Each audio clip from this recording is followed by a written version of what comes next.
Tusimame sote kwa heshima tafadhali kupokea jeneza la hayati rais wetu mstaafu wa pili wa Jamhuri ya Kenya, Father Benjamin Maswi, ambao ni heshima kubwa sana kwa amiri jeshi mkuu rais wetu. Let us do it. We thank you that you are the giver of life. Mother's womb, and naked I will depart. The Lord gave, and the Lord has. In Jesus' name we pray.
He was named after his father, Moi Arap Chebi, a clan herdsman whose ancestors had migrated from the Nile Valley, settled in the Tugen Hills in the 19th century to avoid the skirmishes with the Maasais.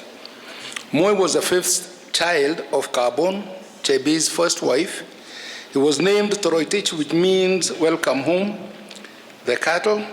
His father died when he was 4 years old, leaving his elder brother Tuitoek to play the guardian role. It was Tuitoek who influenced him to go to school.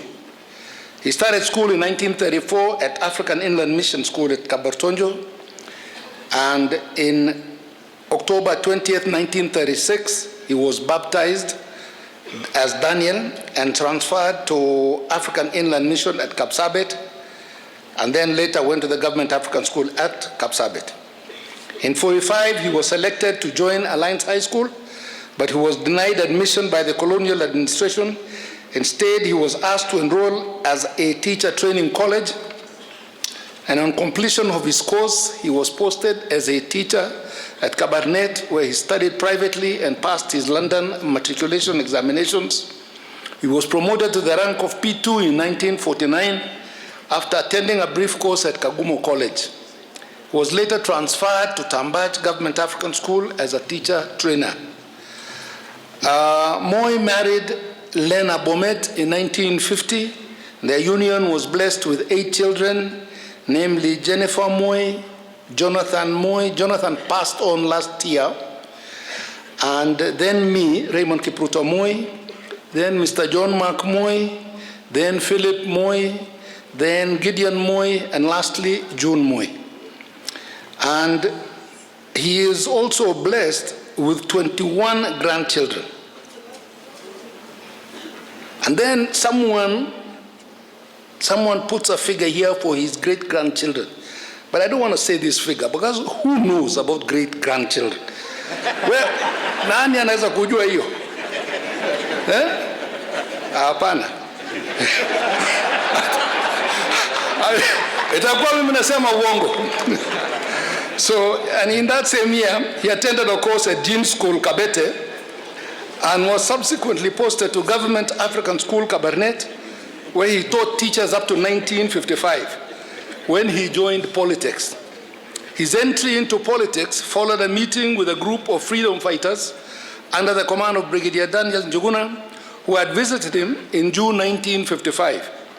And in October 55, the Electoral College selected Moi from a list of 8 nominated candidates to fill a vacancy left by Joseph Oletameno, who had resigned from the unofficial benches of the Legislative Council. As a member of the LegCo, he moved a motion demanding that African teachers be allowed to form their own association. This led to the formation and registration of Kenyan National Union of Teachers in 1957. And he worked alongside other leaders like Eliud Mathu, Ronald Ngala, Masinda Muliro in agitating for the release of Jomo Kenyatta from prison and greater African representation in the LegCo. In 1959, Moi led a group of leaders who visited Jomo Kenyatta in detention in Lodwar. He was also among the Kenyan delegation under the auspices of KADU, who attended the London Constitutional Talks of June 1960. And in 1961, Moi was appointed Parliamentary Secretary in the Ministry of Education and later served in the Ministries of Education and Local Government. He served as Minister for Local Government at age 37. And as all-conference chairman of KADU, Moi saw the intricacy of politics and opted for a united and nationalistic approach, leading to the dissolution of KADU in November 1964. In January 1967, at 43 years of age, Jomo Kenyatta appointed him as his vice president following the resignation of Mr. Joseph Murumbi. Moi then became president following the death of Mzee Kenyatta on 22nd August 1978. He served as chairman of the Organization of African Unity for 2 consecutive terms in 81 and 82. He has also been involved in mediation between various conflicting sides in Uganda, in Congo, Somalia, Chad, Sudan, Mozambique, Ethiopia, Rwanda, and Burundi, among others. He served as chairman of PTA between 1989 and 1990, served as COMESA chairman between 1999 and 2000, and the East Africa Cooperation between 1996 and 2002. And after a 24-year presidency, Moi handed over the reins of power to Mwai Kibaki in a peaceful transition that followed the National Rainbow Coalition's victory over KANU in the December 2002 general elections. The major test in his presidential tenure, of course, was in August '82, when there was an attempted coup when a detachment of Air Force soldiers attempted to overthrow the government. Since retirement, Moi largely resided in his Kabarak home in Nakuru County.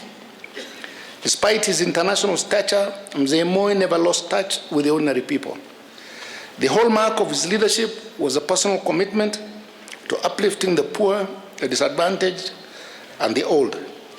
His personal philosophy and belief in God defined his worldview and purpose in life. So we say, fare thee well, Mzee. Thank you so much. Today I find myself in a state of mixed emotions as I pay tribute to my grandfather, His Excellency the Second President of the Republic of Kenya, Daniel Arap Moi. He was a man of such great stature that the name Moi was once synonymous with president. When I was younger, a common joke amongst my peers was, Moi wa Uganda ni nani?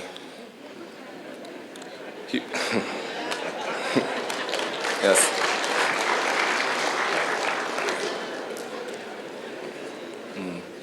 He was many things to many people: a leader, environmentalist, a mentor, educationalist, and for those who found themselves on the wrong side of his favor, a formidable enemy. But to me, foremost, he was just simply Ugo. I am immensely privileged and grateful to God to be the late President Moi's first grandchild. I was thus lucky to grow under the tutelage of one of Africa's greatest leaders. His principles of peace, love, and unity are etched deep in every Kenyan's memories. For us, his grandchildren, he instilled the importance of having ambition, focus, humility, and above all, the love of Christ, who is the purveyor of all wisdom. As he took his final bow, my grandfather was and remains a statesman. He was and remains a dutiful son of Baringo. For that, I want to send my deepest and sincerest gratitude to the people of Baringo. I want to thank you for gifting Mzee Moi to my family and to the world. We could not have experienced his greatness without your support, and I speak for many saying we remain indebted to you all. President Moi understood that education is a great equalizer, and wielded it as a powerful tool to empower Kenyans. Having had to make long treks from Sacho to Kapsabet to get an education, he made it his personal goal to set up as many schools as possible to encourage school attendance through such initiatives as the famous Maziwa ya Nyayo program. True to his program to self, many rural parts of this country were opened up by schools. It is not lost to us, the people of Baringo, where we have one of the highest numbers of schools per capita, how important these schools have been in launching us to the national scene. His legendary spirit of Harambee encouraged the sprouting of several institutions of learning, as well as having the effect of fostering unity amongst communities. I will miss a lot of things about my grandfather: his counsel, his encouragement, his unwavering support for his grandchildren, and his belief in our abilities. But of all, I miss just sitting with him in silence, watching National Geographic or the news. Holidays for the Moi family will never be the same again. The joy in his eyes when he saw his grandchildren and great-grandchildren was infectious. And so I bid you farewell, Gugo. I am happy in the faith that you are now in heaven with Christ Jesus, and also together with our late Gogo Lena, with my late father Jonathan, and with our late cousin, Kiprono. I believe you are singing your favorite hymn while watching over us. I will miss you, Gugo. Travel well. We love you. Reserved just for me. I'm excited about its destination, as I've heard it sets you free. The trials and tribulations, the pain and stress we breathe, don't exist where I am going. Only happiness, I believe. I hope that you will be there to wish me on my way. It's not a journey you can join in. It's not your time today. There will be many destinations. Some are happy, some are sad. Each one a brief reminder of the great times that we've had. Many friends I know are waiting who took an earlier train to greet and reassure me that nothing has really changed. We'll take the time together to catch up on the past, to build a new beginning, one that will always last. One day you'll take your journey on the train just like me, and I promise that I'll be there at the station and you will see that life is just a journey enriched by those you meet.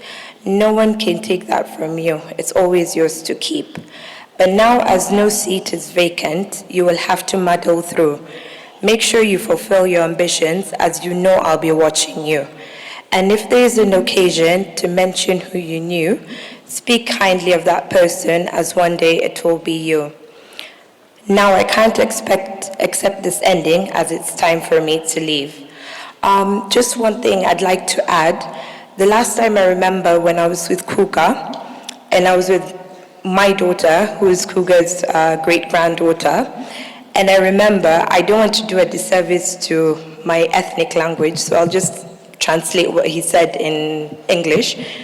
So he told me, Chorobon, always remember to put God first, and do not take anything that you have for granted, because all that I have and all that you will gain, always remember that this is achieved by the grace of God. And Kuga always said, never put your reliance in human beings, as human beings will always disappoint, but always remember that you have a friend in God. Thank you.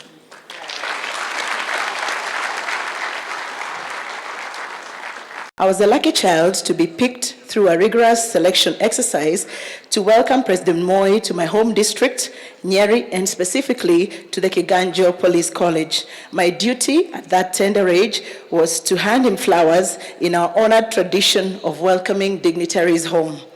That small encounter of a little girl presenting flowers to the President of the Republic became the beginning of a journey down a long road paved with incredible kindness, genuine human compassion and love. His Excellency President Moi immediately assumed the role of a father figure in my life, and he took up the cost of educating me by offering to pay my school fees throughout my schooling years. I still remember with deep nostalgia the very first day when I met His Excellency the President. As soon as I handed him over the flowers, he invited me to breakfast, and he treated me to some sumptuous mbuzi ribs that were extremely tender. During this king's breakfast, I was asked, "What would you like me to do for you, little girl?" And he asked, "What would you like?" "Anything." I innocently responded that since he was the biggest person in the country, he should remove Kiswahili as a subject in my class. As a little girl, I had a good justification. I argued with the President that at home we spoke in Kikuyu, and in school we spoke in English. Further on, I wrote all my exams in English, and therefore I could not understand what the need of Kiswahili was. I thought a presidential decree against Kiswahili would be a masterstroke. The President smiled broadly and at my obvious childish request, and of course, I had to explain to my parents why I never thought of greater requests to the President, like the request of a Kambugonda. Those who don't speak French, Mugunda is a parcel of land where I come from. As for my Kiswahili request, that was never granted. It became a central part of my academic progress assessments carried out by Baba Moi himself during my annual visits to State House, where he would start by asking me, "Bado unacheza na masomo?" It is that small encounter in Kiganjo that began a life-transforming moment for the little girl from a little village called Nyarivo in Nyeri, who now stands in front of you, having recently attained a doctorate degree, to mourn a loving father, a faithful mentor, a devoted teacher, and a caring children's president. I celebrate President Moi for his proven, genuine big heart that made possible my education and that of many other children across the Republic. I celebrate this extraordinary leader who consistently demonstrated his commitment to education, especially that of the girl child. And I stand here in front of you today as living proof that his noble efforts and his noble endeavors were never in vain. My Baba Moi, as I fondly called him, today rests in absolute peace, having, in the sunset of his blessed life, watched many of his children, nurtured directly by him, grow into effective citizens. He rests in peace, knowing that that little village girl from Nyarivo pursued not only the highest limits of education, but also has chosen to live a life of public service as Deputy Governor of Nakuru County. I first met Mzee in 1977 when he was a 60-year-old vice president and I was a 33-year young cardiologist. His secretary, Mrs. Smith, called to ask me if, when, and where I could see him. Yes, anytime at Kenyatta National Hospital. And we began our 42-year relationship. At our first meeting, I was of course awed by Mzee's erect stature and commanding presence.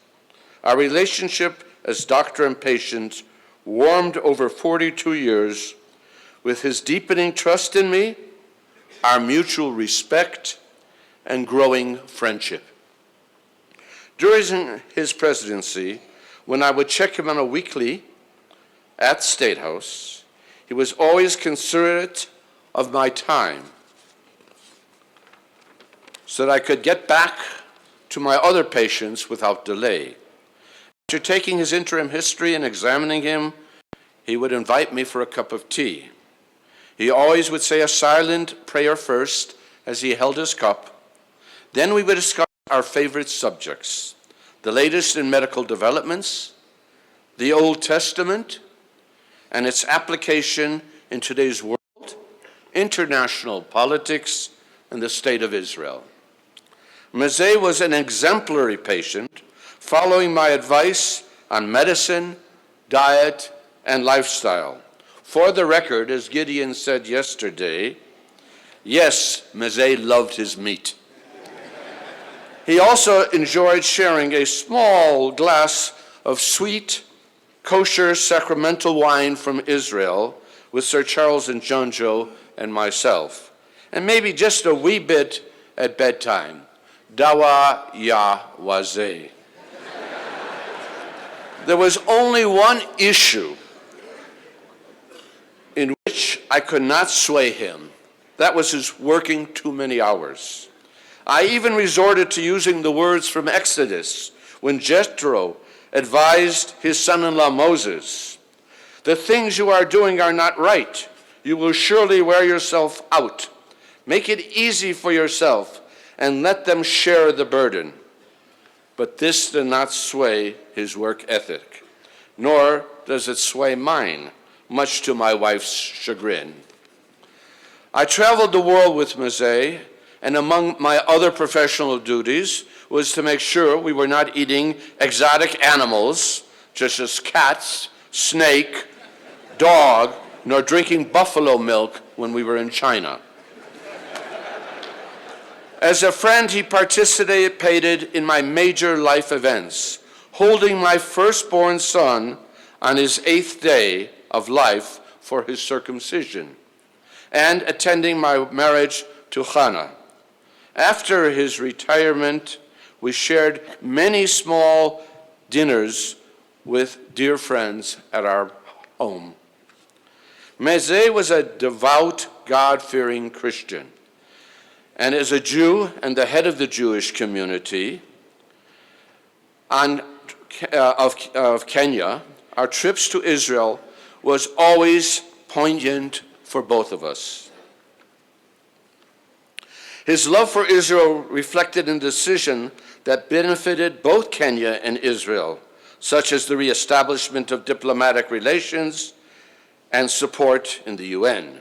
Israel helped Kenya with educational, agricultural, and infrastructure development, internal security, and even sending Israeli emergency response teams to some of our disasters. Nilikuwa kwa ofisi yangu jioni nikijitayarisha kwenda kotini the next day. Secretary akakuja kwa ofisi mbio. Kaniambia iko mtu kwa simu anasema yeye ni Moi. Akasema put him through. Akasema hiyo siwezi. She had dropped the phone at the switchboard. Nikaenda, nikachukua simu, and the first thing Mzee said was, Moses, congratulations. Sikujua ni nini imefanyika. Akaniambia, you have been one of those I have nominated to go to parliament. And that began my journey in politics. From there on, Mzee will be remembered for many things. One of the things you can remember Mzee for, he sought advice, he valued advice as a leader. Mzee led this country through very difficult times. Na sisi ambao alileta kwa uongozi, na ni wengi, we owe this great man a duty to hold this country together, to unite this country, and to give a sense of pride and belonging to each and every Kenyan. Early in the 60s, the devolution we're enjoying today was part of the manifesto of the KADU party that Mzee led with Mzee Muliro and Mzee Ngala. They believed in Majimbo for equitable development of the country. Today, as I finish, what do we remember Mzee for most? That at critical times, he chose against personal and partisan interests to hold the country together. In 1964, he crossed the floor after dissolving KADU to join KANU to hold the country together. In 1992, he agreed to the repeal of 2A to cool the tempo in the country. In 1997, he acceded to the IPPG process in Parliament to lower the temperature of politics and give the country peace. But the greatest of them all was 2002 after elections, when Mzee gracefully handed over the instruments of power to Mzee Kibaki and went into retirement. And you may recall thereafter, even with extreme provocation from some of the new enthusiastic leaders, Mzee Moi never answered back. Mzee Moi never commented on politics. Mzee Moi became a respected statesman that people could only go to for advice. It can't be any better than that. So my brother Gideon and your siblings, uphold the name and the legacy of Mzee Moi. He definitely left this country better than he found it. And we all owe that duty to our motherland. Don't ask what Kenya is doing for you. Ask yourself, what you are doing for Kenya to make it a better place. Thank you, and may God rest Baba Moi in eternal peace. And those of us who walk the path that he set us to walk, Baba, we shall not let you down. Itakuwa vibaya mimi nikitoka hapa kabla niongee vile this fallen great leader touched my life, kwa sababu hii ndio nafasi peke yake. Nilimjua rais kikaribu miaka 25 iliyopita, 1995, wakati mzee ambaye alikuwa anaitwa Isaac Lat, baba yake Nick Salat, aliponichukua, tulikuwa tunafanya na yeye kazi fulani, akanipeleka kwa mzee nikiwa mtoto mdogo, lakini nilikuwa nafanya kazi. Nimemaliza university na akapanga mpango, akanipeleka kwa mzee kule Kibera. Nick Salat anajua story hiyo. Na aliponipeleka kwa mzee, nikasema jina langu, mahali ninatoka, na akasema mzee Isaac Salat amesema wewe unaweza kufanya hiyo kazi, na wewe enda fanya hiyo kazi. I had to resign where I was working, and I went and worked where mzee directed me. Na hiyo ilipatilisha maisha yangu kabisa kufika saa hivi. Hata pangine kama angekuza kwa mimi wakati huo, singepata nafasi ya kuwa mbele yenu. Na nilifanya kazi hiyo kwa miaka hiyo yote 8. Nilijiuzulu hapo nikiingia siasa. Niliingia siasa mwaka wa 2002, lakini sikupata nafasi ya kurudi kwa rais kumpikia asante yale alinifanyia. Mpaka wakati alipoteza kijana yake hapa, Jonathan, nilikuwa hapa. Na nikaomba Senator Lusaka ako hapa aongee na Senator Gideon niweze kwenda kumuona mzee nimpikia asante, kwa sababu hiyo miaka yote sikupata nafasi. Wakati niliingia bunge alikuwa anatoka, lakini Gideon akaorganize, tulienda kumuona, lakini kwa hali ya afya yake singeweza kupata hiyo nafasi ya kumwambia. Nilimsalimu tu, lakini nikasema asanti, lakini kwa sababu ya afya yake pengine hakujua yale nilikuwa nasema. Kwa hivyo huyu mzee, vile wengine wamesema, touch on lives of many including myself. Na hiyo I want to appreciate in front of all these people. Kwa upande wa ukatusi, mnakumbuka mzee aliona mbele na akaanzisha district focus development strategy ile mwaka ya 80s. Lakini kwa sababu hatukuwa na sheria maalum ya kuendesha hayo mambo na kutekeleza hayo, ikafifia. Tena akaanzisha masiwa ya Nyayo. Ukiangalia wakati huu, hizi zote projects sisi kama magovernors kupitia kwa new constitution sasa tuna ukatusi ambaye alikuwa ameona mbele, na hiyo tunamshukuru. Na pia mambo ya maziwa, ukienda kwa zile shule za chekechea zote, wingi magovernors katika counties wameanzisha hizo programs ambazo yeye mwenyewe alianzisha wakati zile nisikafifia. yangu mimi inaweza kuwa marefu sana, lakini ninaomba tu ruhusa nitaje mawili matatu.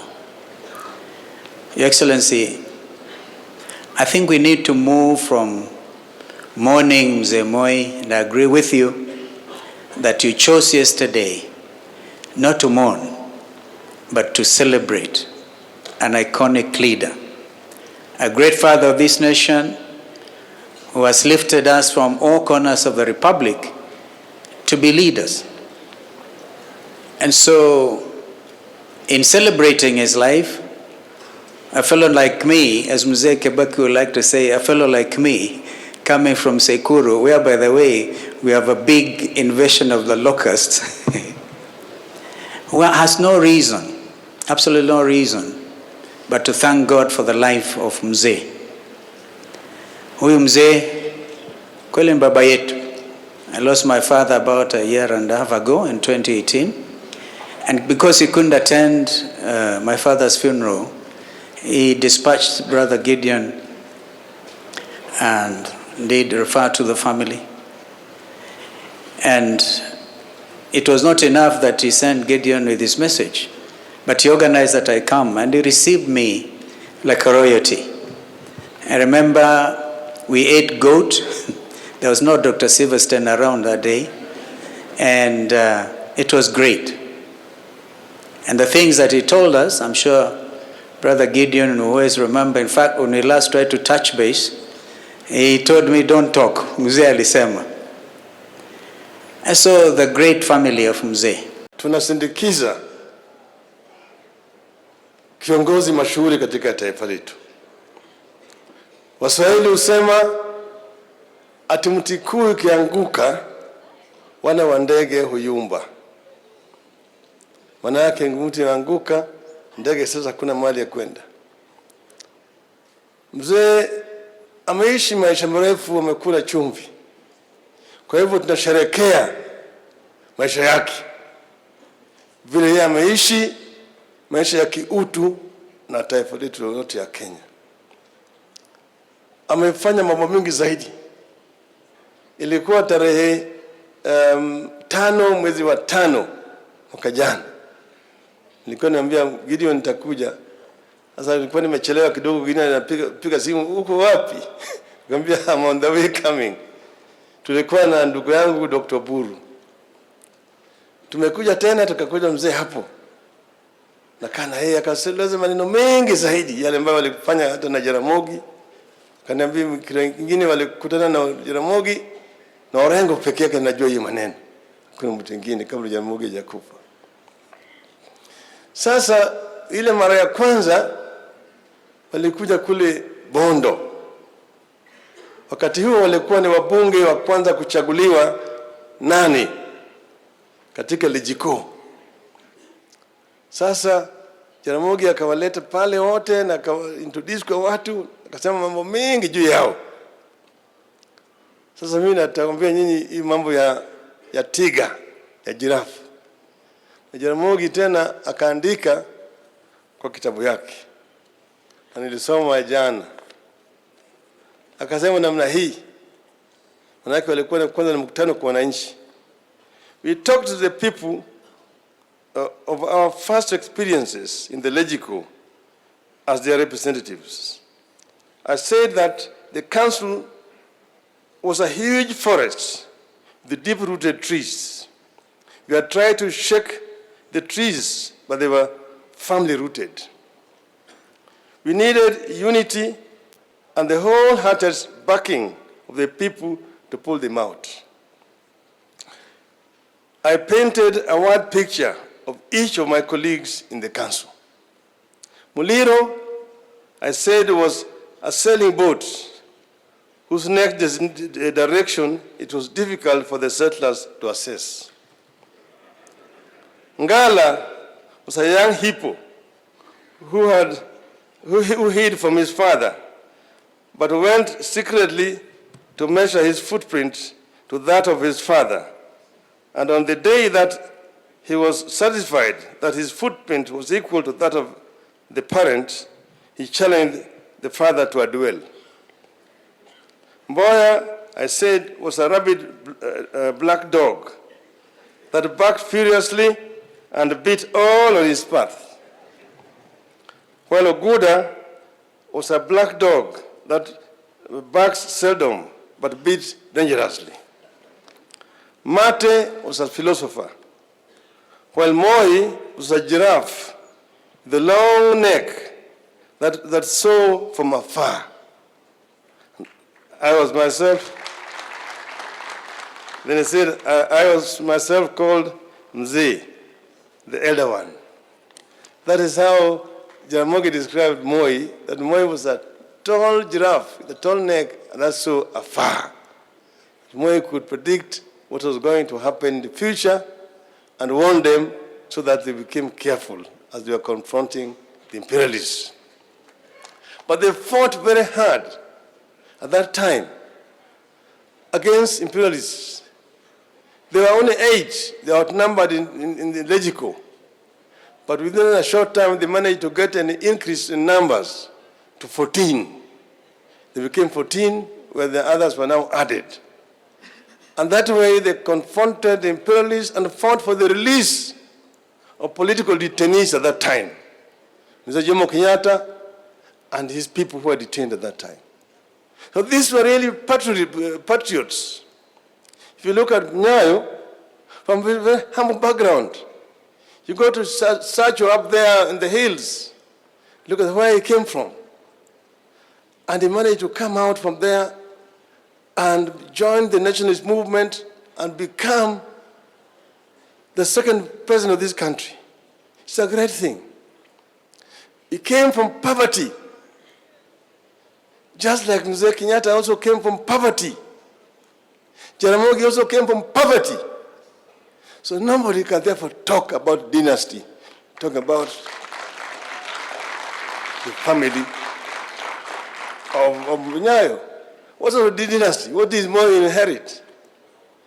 Moi struggled and died the way he died. These children are also just struggling. They're Kenyans like anybody else. Just like Uhuru Kenyatta is also just a Kenyan. And Raila is also just a Kenyan. Well, why should somebody think that is more entitled to things in this country than Raila Odinga because he's son of Oginga Odinga? Or Gideon Moi because he's son of Moi? No, Gideon has a right like any other Kenyan to vie for any position that he wants in this country.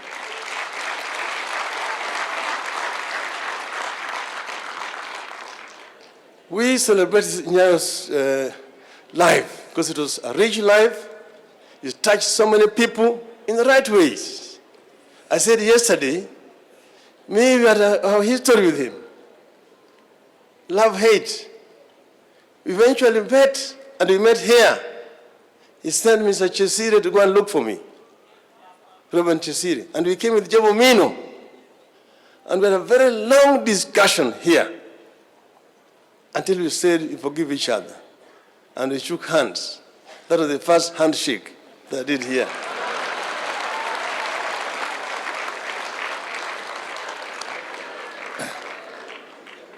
Therefore, as we celebrate his life, we want to send him as a hero of our country. And he was also a Christian, and he has also been mourned as a true Christian. But it would not be right, because you saw when they went to Lancaster House, he went there wearing a monkey's skin, walking there, and the Wazungus looked at them, and they looked strange with Jaramogi. And therefore, as we say bye to Nyayo, I will judge this. I must send him off as a true African and say, Yawa parurulo, lo wangetek, yawa parurulo, lo wangetek, ewe gimicha mwemari, gimodong tokir kigen. Ewe gimisha mwemari gimodong tokir kigen. Choge Joey, Joey, Joey, Joey, Joey.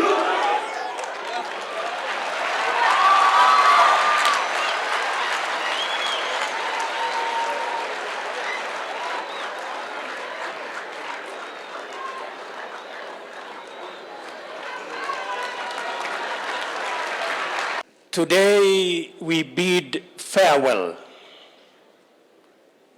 to a legend of our country and our father.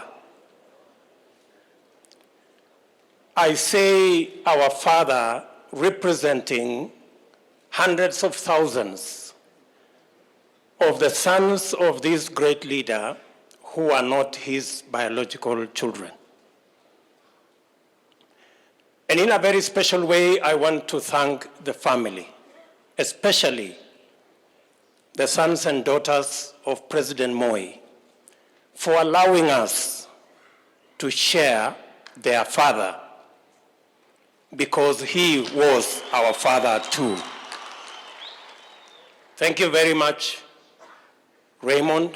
Thank you very much, Gideon. Thank you very much, Philip. Thank you very much, John Mark. Thank you very much, Jennifer and Doris and June. We want, in a very special way, to say you are generous, because we had our parents whom we didn't share with you, but we had the privilege, despite having our fathers, you shared your father with us, and we became his children because you allowed it.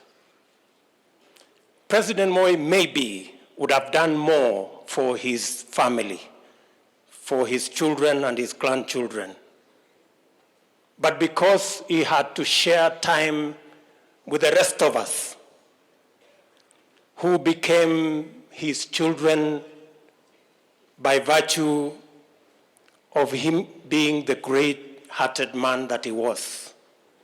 Again, let me repeat and say, we are truly grateful and we are indebted to your family for allowing Moi to be our father as well.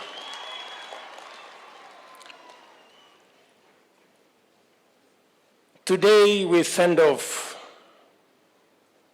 an icon, a great man, a statesman. And let me say just 2 or 3 things about Moi. For those of us who knew him when he was about to exit, in fact, we became his last bones in politics.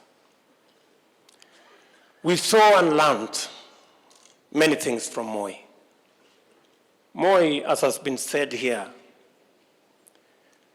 in matters, his passion for education in our country led him to develop the most professional, world-class human resource through his passion in education.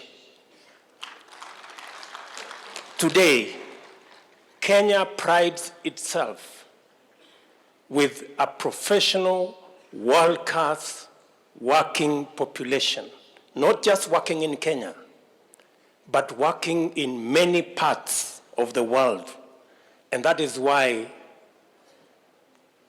remittances from our diaspora has gone beyond the money we get from tea or even coffee, because Moi invested in education and developed our human capital. I see many generals in this meeting. I saw them yesterday. They are witnesses to Moi, the man who built institutions in our country.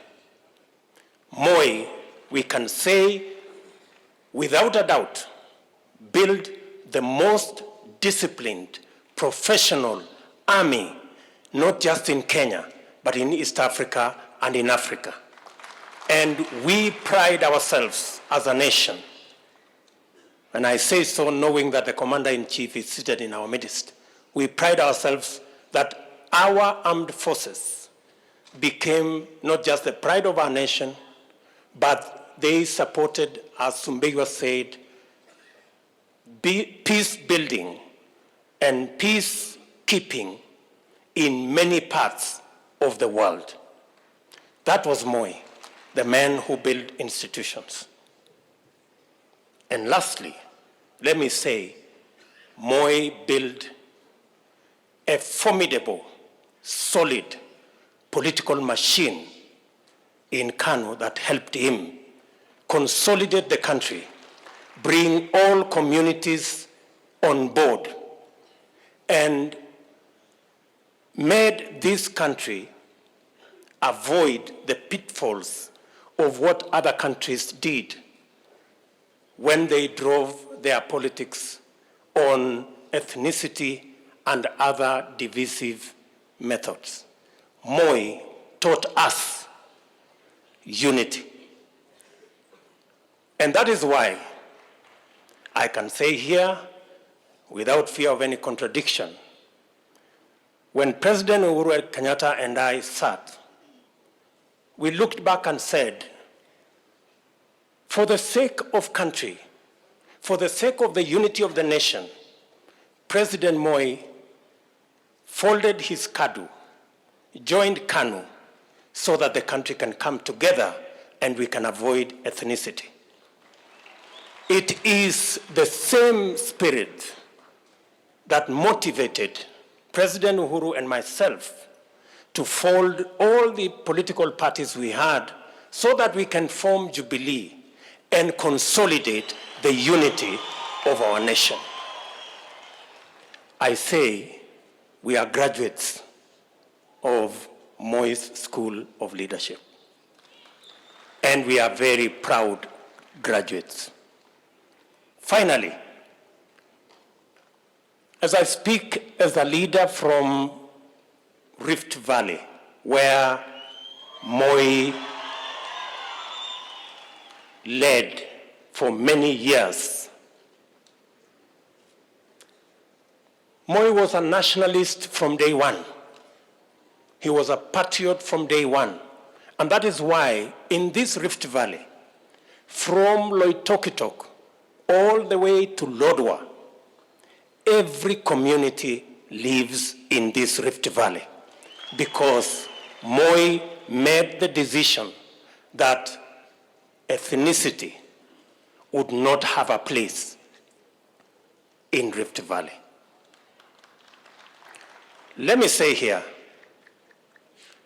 as Mzee rests, those of us, leaders from this great Rift Valley, we give you our commitment that this Rift Valley shall continue to be not just the bonde la ufa, lakini Rift Valley hii itazidi kuwa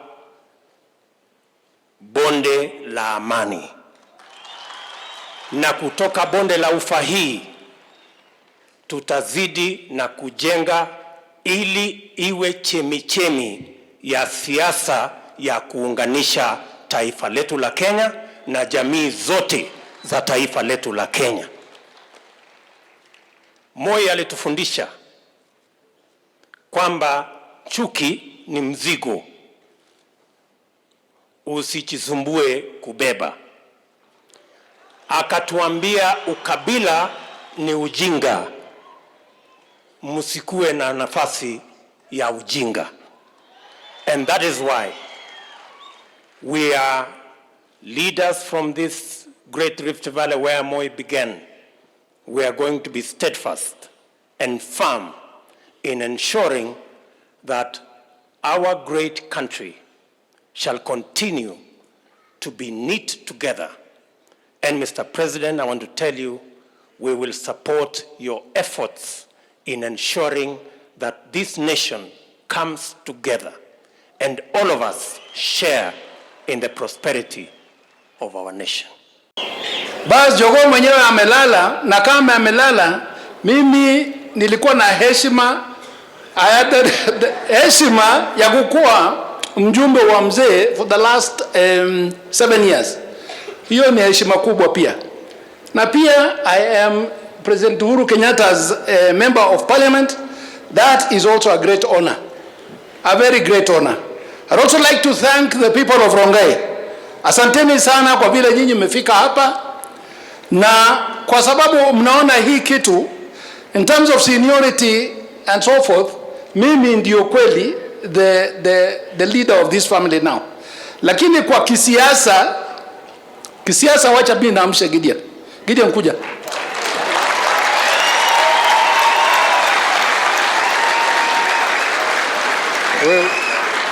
Kwa kisiasa itakuwa huyu, sivyo? So mimi tu ni kusema hivi, kwa vile mzee alituchunga sisi, kwa vile mzee alichunga Kenya hii, kwa vile mzee alichunga sisi wote, pia sisi tunamwambia huyu, tunamwambia KANU ya mke. Ama namna gani Warongai? Siko hivyo? KANU ya mke. Unaona watu wamevaa kofia ya jekundu. Tunataka KANU ya mke. Tunajua tuko na BBI and we want to be part of that. Tunakubali BBI kabisa. Kama vile Mheshimiwa Odinga amesema, we are behind you and we are behind the president in trying to create a better Kenya for all of us. So sisi wa KANU tunijitayarisha ili when that is birthed, we will also want to be part of that team. So kwa hiyo maneno ya kisiasa, mimi nimesema nimempea huyu hiyo rungu, lakini si ile ya mzee kawaida, lakini ndio hiyo, na yeye akiregarega ama si mimi niko hapa, si mimi niko, kwani hata mimi sistaki, mimi niko, basi lazima afanye kazi.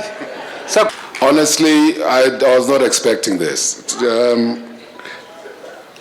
Kwa familia ya Moi Kap Chepkeres, jamii wangu wa Kap Chepkeres na jomba zangu Kap Bomet, hata kushika hii rungu it's anyway, nitashika and I'll do my best, na nitajaribu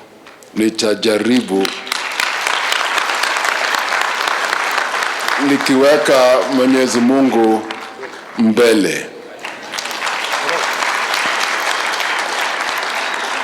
Mengi tutasema baadaye, lakini asanteni familia, asanteni jamii ya jamii wetu wa Kalenjin, asanteni. Mungu awabariki, asanteni.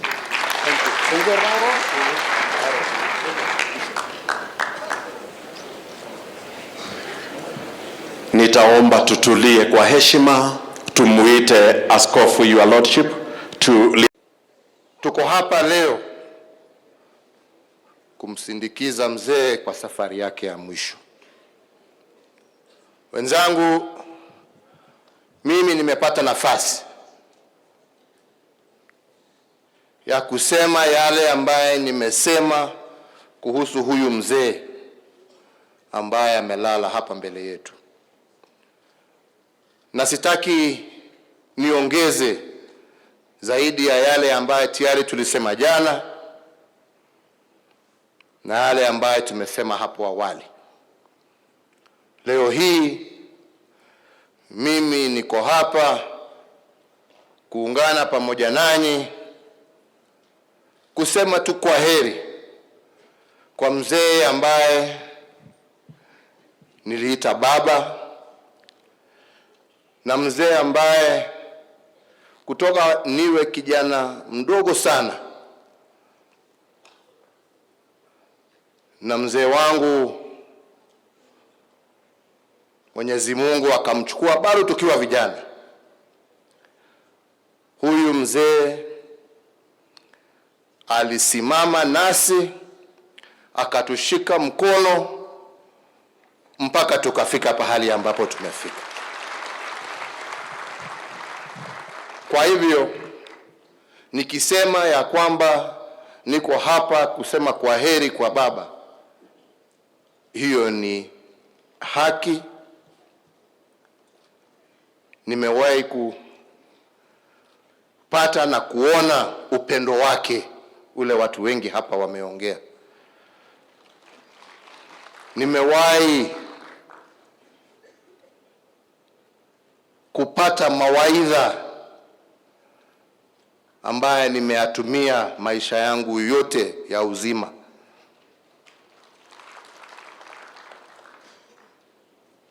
Nimeweza kusoma siasa kutoka kwa profesa, mwalimu namba 1 wa siasa za taifa hili letu la Kenya.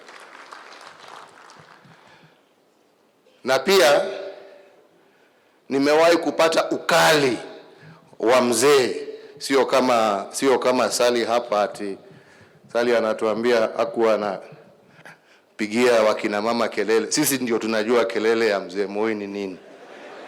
Tunaielewa. Una siku moja alipiga simu, unajua zake zilikuwa za asubuhi saa 11. Mimi nilikuwa najua kwa sababu kulikuwa kitu nilikuwa nimefanya hiyo siku ingine. Kajua hii simu iko na taabu. Nikamwambia mama, wewe chukua hiyo.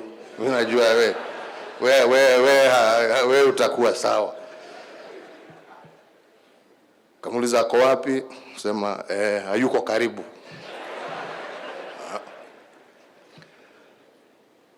Baada ya dakika nyingine 5 simu ikalia tena. Mama akaniambia hiyo mimi sichukui, acha.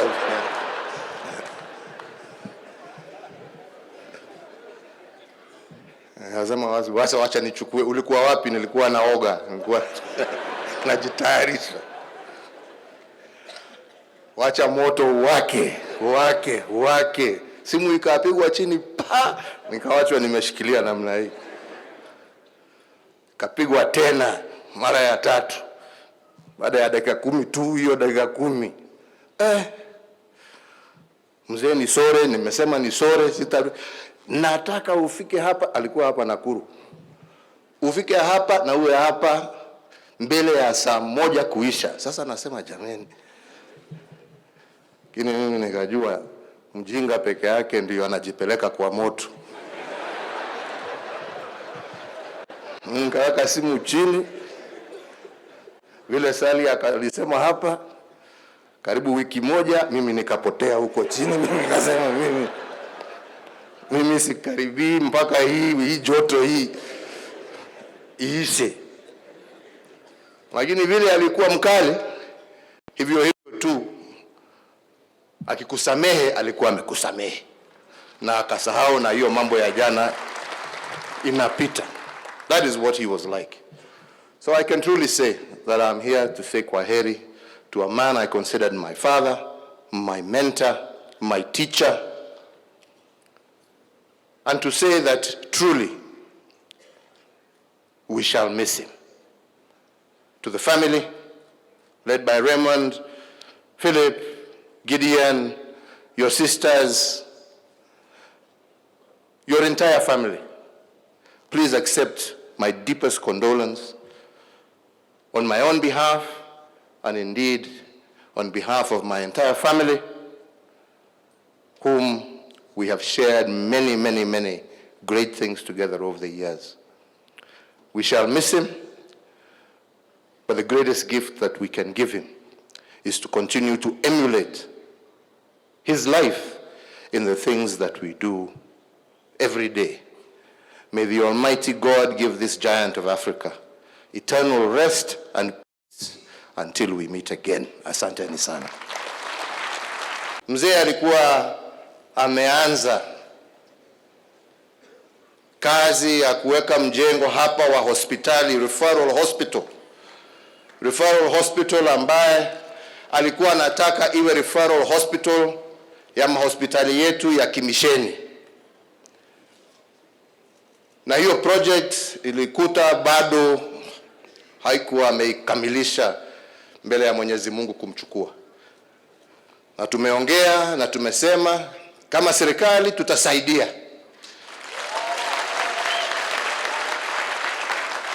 Na njia ya kusaidia tumesema tutasaidiana pamoja na hawa ndugu zetu kuweka, kwa sababu mzee alikuwa pia vile tumesikia mtu ambaye alikuwa anapenda sana mambo ya mazingara. So tumesema tutasaidiana tuweke installation hapa ya solar energy ya kugenerate stima. Na ile pesa ambayo itatoka kwa hiyo project iende kumaliza na kujenga hospitali ambayo mzee alianza. Si hiyo ni sawa?